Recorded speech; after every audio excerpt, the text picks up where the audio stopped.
Yo, what's going on, baby? What going on, ladies and gents? We back in this thing again. Uh, we about ready to get into this. I got something special coming up afterwards. I'll tell y'all about it later on. Probably after this video.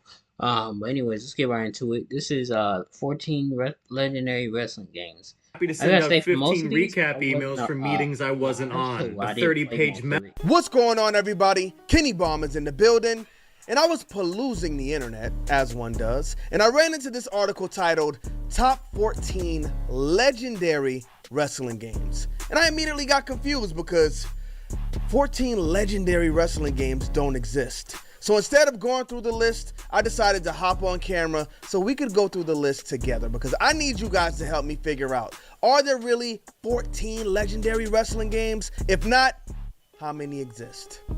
Let's find out.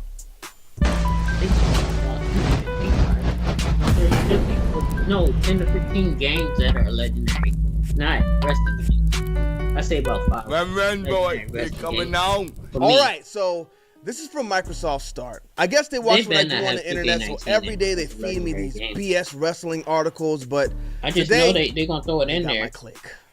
So let's see what they consider 14 legendary wrestling video games.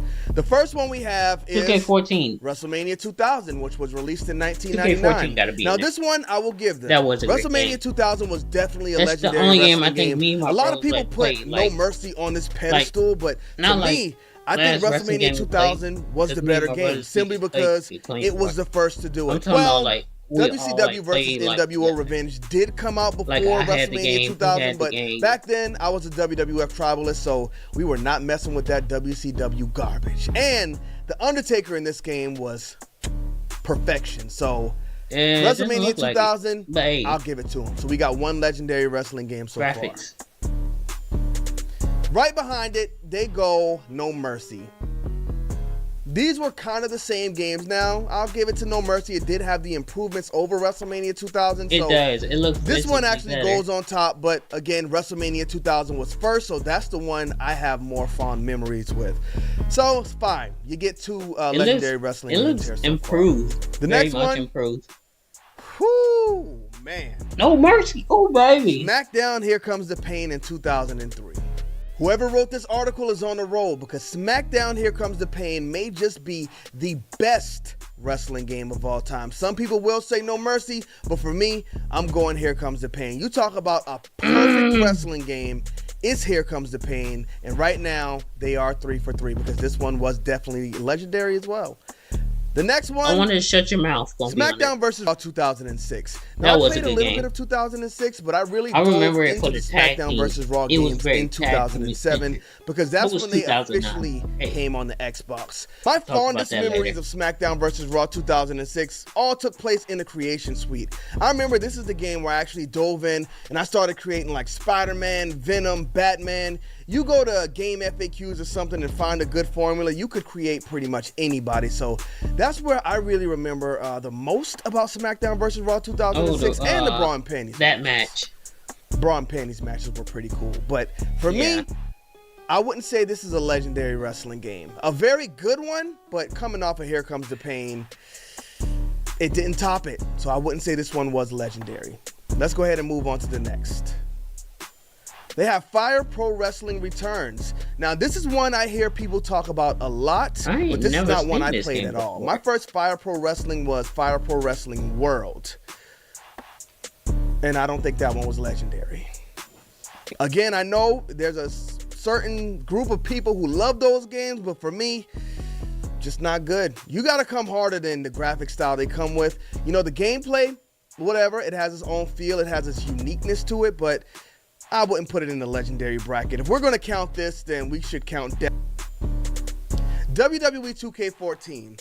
Now, I can't speak to this one being legendary, but I hear how everybody talk about 2K14, and I get it. To me, these games just started being the same year after year after year, so I skipped 2K14, and it sounds like that was a big mistake on my end, because people do agree that 2K14 is legendary. So I need y'all to let me know in the comment section if you would count this one, but personally for me, I didn't play it, so I can't put it on my list. The next one they have on here is 2K19. WWE 2K19 is legendary because it got us through a long period. 2K20 was no good. The game was broken. It was cooked. Y'all remember what happened with 2K20. But 2K19 was actually a good wrestling game. I don't think it was bad at all. Really, it was nothing awful. I can even think of that was wrong with it. And the fact that it got us from 2K19 all the way to 2K22, this needs to be on a legendary shelf. It was the only game out. So I Battlegrounds wasn't think going to do it. 2K19 is number 4. But I hope we didn't skip the rest of these SmackDown versus Raw games. Because how do you put 2006 on there and not 2010? Let's continue and see. But SmackDown vs. Raw 2010 is definitely the legendary SmackDown vs. Raw game. The next one they have is Pro Wrestling in 1986. This one was born before me. You know what? Maybe it's legendary. This could have been the first wrestling game ever. I have no idea. So, hey, I can't count it off, but it's not on my list, of course. But you know what? For it to be a wrestling game back in 1986, it does sound quite legendary. WWE All-Stars. This game had absolutely no right being as good as it was. Oh yeah, All-Stars. I mean, I don't even know what else to tell y'all. I'm a big... Ollie and Anna seem so perfect. And what people didn't know was she was screaming for help. Career mode, story mode guy. In the career mode, story mode was really weak in this. I think they gave us a few different stories that you could play through, but it was really just match after match after match, nothing too crazy.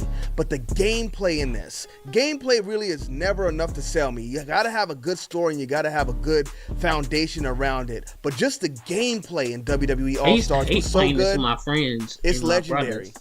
This is legendary. This was a spin-off that I don't even think they thought would be as good as it was. But get on my nerves, if you talk about top 5 wrestling games of all time, for me, WWE All-Stars is on that list. And based on what it is, because once you hit your finisher, you was done. It made it. So shout out to the team that made this game. I ain't never now I can see the next game they have on this list is actually one that I don't care about, and that is WCW NWO Revenge. That's now I get old it. game. This game definitely did lay the groundwork for WrestleMania 2000 and No Mercy, and the fact that all 3 of these games made the legendary list just shows how good that Aki system was. God. You think about other games like the Ultimate Muscle games. You think about the Def Jam games. The Aki system just shined wherever it was. They even got WCW a game on this list, so you got to give it up to them.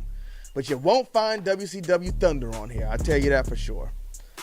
The next one they have is WWF WrestleFest 1991. Yeah, these some old games. I never played this one. I think this was on the arcade machine. My first wrestling game was WWF WrestleMania. I ain't gonna lie, it looks better. It was the one that kind of played like Mortal Kombat where the Undertaker was doing fatalities and stuff. I did a video on it. Go check it out. 2000. But WrestleFest, look at the graphics. This is a lot more pleasing. I was a young type when this came out. Not even 2 years old yet, so I can't talk bad on it. Just hit him with a spear? Never played it. Oh my god, why is this on there? Whoever made this list just lost all of their credibility. They were doing pretty good. I gotta see the explanation for this. WWE 2K Battlegrounds provided a more arcade-style wrestling experience with a focus on fun and accessibility. Its over-the-top action and creative match types were a hit for players. This game was terrible. One of the worst wrestling games I ever played. I played it. And don't get me wrong, I remember before this came out, I couldn't sleep the night before. I was like, boy, we're about to get our new WWE All-Stars. This thing is going to be a banger. It was biggest a banger. Disappointment in wrestling history. Period. I can't believe they put this on the list. I was playing through the I think, Road to Glory. You're right to hide your name. It was nice. You're right to hide your name because this is not acceptable. You just ruined your whole list. Now we got Fire Pro Wrestling World 2017. Now this is one I did play. I do have this one on PS4. Downloaded it on PS5. Never played it. The customization in this, top tier. But the gameplay, the look, graphics ain't everything, but they are definitely something. They got to come harder if they think they want to stand up with the juggernauts these days. So I would not put Fire Pro Wrestling World 2017 on the greatest list. In fact, I would rate it a 6 out of 10. fun for a few weeks, and that's it. And the last one they have here is Wrestling Revolution 3D from 2013. Yes. Looks like Wrestling Empire. Is this a Matt Dickey game? Yep. I don't know if this is a Matt Dickey game or not, but legendary wrestling games, I don't think so. Again, graphics aren't everything, but they are something. I still can't believe they put WWE Battlegrounds on this list. Bruh, Completely blew their credibility. But I will say we got about 5 legendary wrestling Empire games here. We got better. WrestleMania 2000, we got No Mercy, we got WWE All-Stars. I wouldn't play Wrestling Revolution 3D though. They didn't do SmackDown vs. Raw 2010. That's a legendary wrestling game. And I think that's it. Maybe Wrestling we only Revolution got 4. 2D was nice. Maybe we only got 4. I'm going to give 2K19. I'm going to say 2K19 is the other good one I agree with. But what about y'all? You are Which of these wrestling games are legendary, and what legendary wrestling games missed the list? I'm going to do one more video. Got something downloading in the back, and if I don't do another video, it'll just be a long time of me waiting and trying to say, oh my gosh, when is this gonna come on? And let's see what we getting into. Was that Randy Santel? Oh, that was Joe Hansen. I was wondering when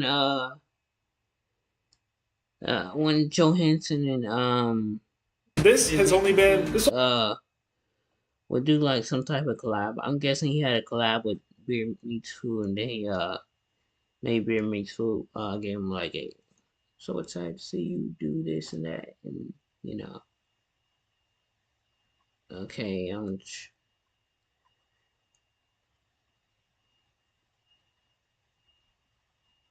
okay. At Jimmy John's, just $10 gets you a full 8 inches of any original sandwich, chips, drink, and a dessert. Excuse me, sir, would you like to earn income while you learn how to code? Yeah, dog. Tell me more about that. Dev Slopes helps. Yeet yourselves. It feels like more has changed for him in 3 years than it did in the previous 11 years of his career, which was already an outstanding career. He was a popular good guy, he consistently gets the best reactions, everything is good, right? Maybe not. Let's get into the current issues with Jey Uso in WWE. We'll break it all down. Let us know what you think of Jey Uso. Are you for the yeet or against the yeeting? Let us know in the comments below. I'm Kevin Kellum. This is Sports Key to Wrestling. Stand back. There's a new wrestling quiz coming through. Check out Brain Buster, the daily quiz that tests your WWE knowledge with winning streaks, stats, and more. It's time to see if you're up for the challenge. In the highly competitive landscape of Monday Night Raw for WWE, which is bound for some even bigger things with the upcoming move to Netflix, it seems like Jey Uso could be at risk of maybe getting lost in the proverbial shuffle of a constantly spinning circus that has many different people that want to take the spotlight. And it can happen quicker than you think. So what exactly is the Jey Uso problem that WWE might have? And we're just speculating here. Let's take a deeper dive into all this. To understand the Jey Uso issue WWE has, it's worth rewinding a few years to get full context. It just so happened that Jimmy Uso's knee, that's right, Jey Uso's brother, one half of the Usos tag team, and arguably one of the greatest tag teams of their generation, that injury would hinder the team right as the pandemic was getting going, and would keep him out for the rest of 2020, making Jey somewhat a circumstantial beneficiary of this, while his cousin, Roman Reigns, was doing something fresh and new with his character. During the pandemic, they reinvented Roman Reigns as the tribal chief, and that whole bloodline story got going. And he needed someone to spin his maniacal hubris change into an ego-driven monster, and that person was the supporting player, main event, Jey Uso. And this took a lot for the audience to get used to. This was someone we were never used to seeing without his brother far away from him. He was virtually seen as inseparable from his brother to WWE fans. And all of the jokes were there about how people couldn't tell the difference between them, but that's your dumb fault because I don't know, you can't tell twins apart? Then they went away for the first time, and he was suddenly put in that position to challenge the newly won WWE Universal Championship by his cousin Roman Reigns, with Paul Heyman at his side pulling the strings. It was all mind games. That's right, Jey Uso did not want to fall under the command of his maniacal cousin Roman Reigns, and a match he had to win to become the number one contender was put in place. Yeah, Roman Reigns and Paul Heyman pulled the strings to make that possible. And when Jey faced Roman for the Universal Championship, he would be the first of many victims. And he was also the first victim to be transformed, molded in the vision of the one tribal chief, Roman Reigns. You will be what I need you to be because I'm the leader of the family, blah, blah, blah, blah, blah. Yeah, he's a really evil guy, that Roman Reigns, when he was doing the tribal chief thing. Yeah, and when Jay's brother Jimmy returned, they were once again a tag team. But Jey made a mark during that time. He kind of came out of the shadow of just being one half of the Usos. And when they were reformed as a tag team, they were now a fresher, reinvented version. They became more than just the two brothers. They became a vicious, very meaner version of themselves. Even though he was a part of the tag team again, they started to reign upon the tag team division and have one of the longest reigns ever as WWE Tag Team Champions in the company's history. And he was still main event Jey Uso. He was still the right-hand man, but there was always a feeling that he could be more than that. We would go so far as to argue that the run he had before Jimmy came back still paid dividends to this day. It was still under the surface the whole time they had this monumental tag team run. It came at a bit of a weird way, though, because it followed Jimmy leaving the bloodline abruptly. Fans wanted to see Jey Uso come out on his own as a single star, and he would finally get that opportunity in 2023. And when Jey was the first one to pin Roman Reigns after almost 1,300 days at the Money in the Bank event, it was a big Civil War tag team match that set up a big blockbuster main event between Jey Uso and Roman Reigns again. And in a twist, it still makes no sense a year later that Jimmy Uso, his brother, would return and betray his brother, even though Jimmy Uso betrayed Roman Reigns. It's confusing. We don't get it either. Yeah, showing his alliance to the bloodline. You know, we all have to show alliance to the bloodline. Sure, whatever. At first, Jimmy seemed like he was still against Roman Reigns and was all personal against Jey, his brother. But it ended up that he was rejoining the bloodline anyway. And since Jey was never going to be the one to dethrone Roman Reigns, although many argue he should have, it made sense for him to be in I quit WWE situation and be brought simply back over on Monday Night Raw to get away from the family and start a journey on his own. The reaction he got at Payback when he returned was massive. Fans were ready to see Jey Uso take that next real formidable step in his career and set a real path under his own name, not just the family name. And the betrayal at SummerSlam, while making no actual freaking sense, did serve the purpose. I need you to listen to me. Something really bad happened. Of having the Jey vs. Jimmy WrestleMania match down the line.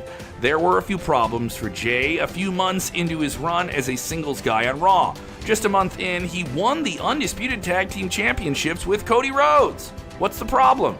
It immediately begged the question, was he brought over to Raw just to be a tag team champion again? That's not a bad thing, but obviously this is something he was already familiar with. How was this too different than what fans had for him in their hopes? Yes, people that want a fantasy book were getting their tweezers out for that one to pluck a hair or two. Yeah, in only 9 days, he and Cody lost the titles back to Finn Balor and Damian Priest of the Judgment Day. But it did serve one purpose. For one, Cody got to go to SmackDown and have a silent face-to-face confrontation, since if you were the tag team champions at the time, you could do so. And he got to have that face-to-face with Roman Reigns and set up their rematch, half a year later. Even after that, Jey was still technically in one of WWE's biggest storylines.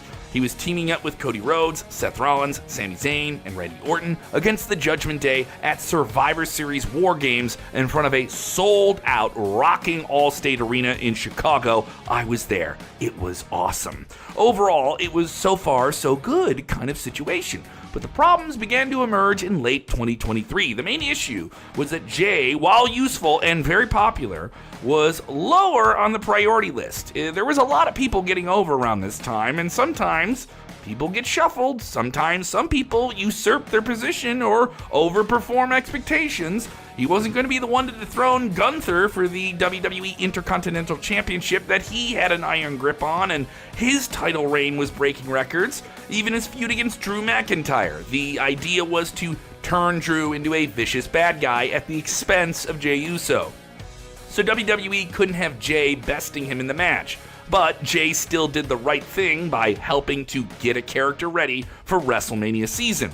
So he was kind of in a weird position where he was used as a utility player, but was still very credible and could be a championship challenger whenever called upon. But seemingly never the guy that could win the big one on his own. Honestly, WWE wasn't really wrong about that. Sometimes having that depth is clearly good for such a broad roster with so many spinning plates. Would it have made sense for him to dethrone Seth Rollins and become the World Heavyweight Champion when they faced off at Raw in December? I don't know, because then there's so many different things you couldn't do with Seth Rollins going into WrestleMania 40 season. Would it have made sense for him to dethrone Gunther and face off in early 2024? Not exactly. You got to have that big moment with Sami Zayn and Gunther at WrestleMania 40. Since WWE was running for... It just reset. It just reset it. He wasn't very good. He doesn't meet the 5-star standard of Dave Meltzer. And where is his moveset being varied from when he's a tag team performer? Calm down, shave your neck beard, go touch some grass, okay? It was an age-old argument of him having try and use more than just the selfish, impulsive part of your brain, just all of your brain. Also, we can argue to the same segment of the audience that Jay's in-ring skills are not a part of the main thing that he does. There have been plenty of megastars in the past who weren't exactly the definition of technical in-ring wizards, but they made it big anyway, and they made us care, telling stories that matter. After losing, unfortunately and predictably, to Damian Priest in that title shot at the Backlash event, he replaced Drew McIntyre in the King of the Ring tournament, but once again faced the roadblock of the chopping Gunther. The next month, he was in a very stacked and impressive Money in the Bank ladder match, but found himself falling short again. Now, obviously, he wasn't the only one. He's had a good relationship with Sami Zayn, his former honorary Uce in the Bloodline, now his buddy once again on Monday Night Raw. He even teased going after the tag team titles with him. But once again, we found ourselves coming back to the same issue with Jey Uso.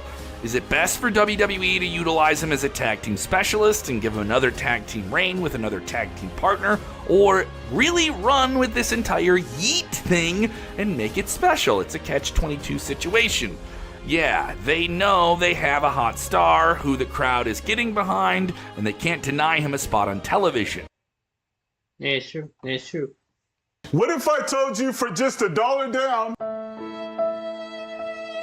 Oh, better yet. But the way he's being handled seems to indicate that the main decision makers within WWE either don't feel he has what it takes to be the top guy, or there's simply too many other options to choose from. Yes, WWE has a wealth of very talented, very over talent to go put in those positions. Yeah, the latter is a bit of a bitter pill to swallow, but certainly a wealth of riches and a wealth of problems that WWE is going to face when they produce a show that's, on TV 52 weeks a year. It's not hard to see WWE's point of view from that perspective. Yeah, they have a roster with guys like Seth Rollins, Drew McIntyre, CM Punk, Gunther, Damian Priest, Sami Zayn, so many others on Monday Night Raw, and names that are rising up the ranks very fast that could join that class as well. Would it be the right decision to actually have Jay in that spot instead of someone like Gunther or Damian Priest? You can let us know in the comments below. Jey Uso is falling into a bit of a slippery slope. The whole heat thing is still very catchy. You can see people bouncing their hands in arenas that are sold out coast to coast in unison. And some are claiming, though, that maybe that's a comedic role. I don't know if that's exactly the case at all. But if his momentum is falling flat, it isn't, then he might be slotted back into the tag team situation. And if he gets to go and have tag team banger matches, well then, what about all of you people that said he doesn't have banger matches? You really played out that word banger, by the way. Find another way to say a match is good. That's all well and good. A Yeah. lot of history there, a Thanks, lot of James, for personal that. motivation, all of the Bloodline family stuff. We have a They ton get of that content stick bigger. diving into that on our channel. He Go said he check was it doing out. that with But the we bigger can't ones. help this feeling that is undeniably present. No. Could WWE do a better job with Jey Uso as a solo superstar? We're not talking Sikoa.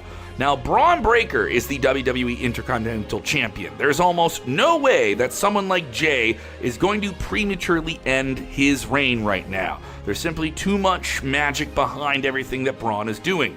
There is some that could say Gunther or the World Heavyweight Championship could be Jay's next destination and pursuit. The only solution at this point is simply putting Jey Uso in a very, very important storyline that doesn't need a championship. Maybe a personal issue, a grudge, if you will. It's hard to create a hot non-championship storyline without a good backdrop, but, actually, this is WWE. It's not that hard, and you can do it with someone who has the clear ability to project all of the emotions on screen that Jey has. Two of the hottest non-title stories right now are Punk and McIntyre, Roman Reigns and the new Bloodline. Context is key. You can make a personal issue and then propel that into a big payoff at a big event with a big match. Two men, real issues, ring the bell, let's find out who wins. For CM Punk and Drew McIntyre, they had a freak injury moment in the Royal Rumble 2024 that could completely played off into a furthering of their storyline. It did. For Roman Reigns, we don't need to explain the Ulafala feels and more prestigious things he's pursuing that aren't a championship. He's pursuing the legacy of his family and who runs that role as tribal chief. There's magic there that they can certainly play with. That's power. That's different things. That's consequence. Jey Uso needs his own consequence to fight for.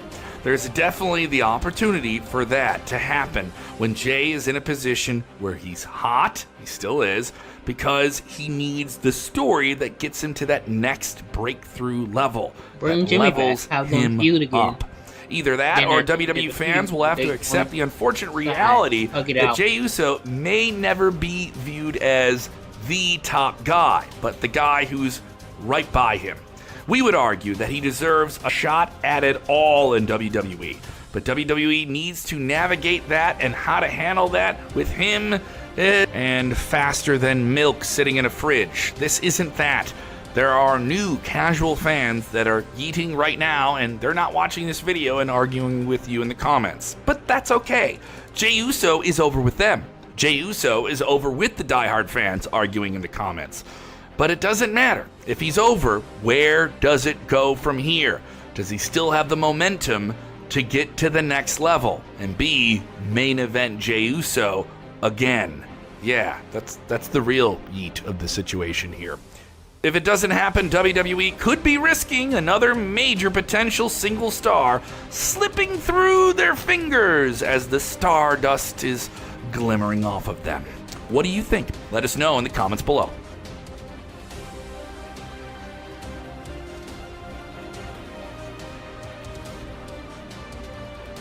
But losers, before we jump into today's video, I want to thank today's sponsor, Fabletics. And for those who don't know what Fabletics is, We don't care about Fabletics. We don't care about Fabletics.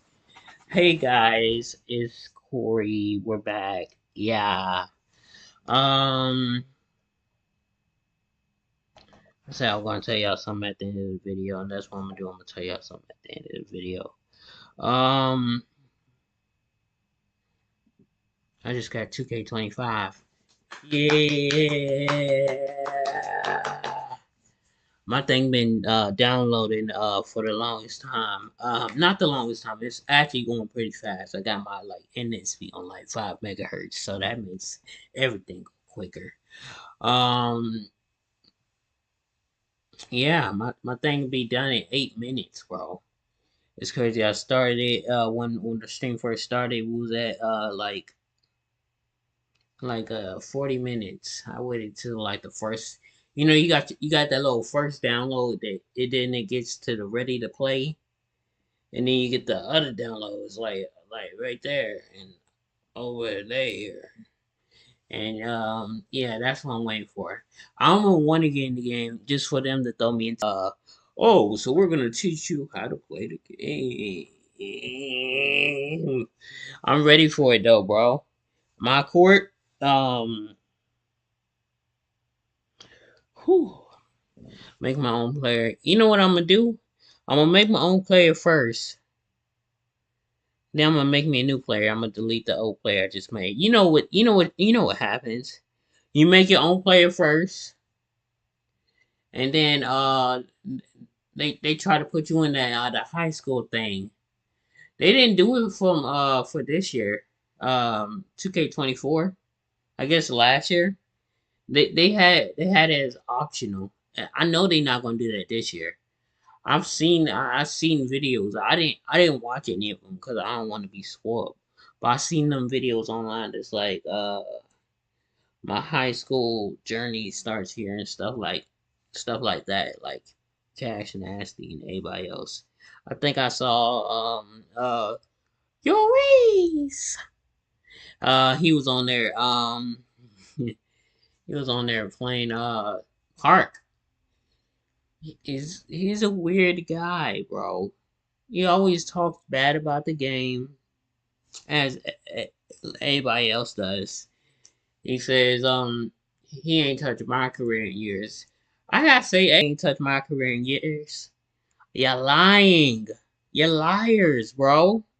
Soon as the game comes out, it's a my career video. Y'all go over to my career videos. How do y'all know this much? But y'all claim y'all don't play my career.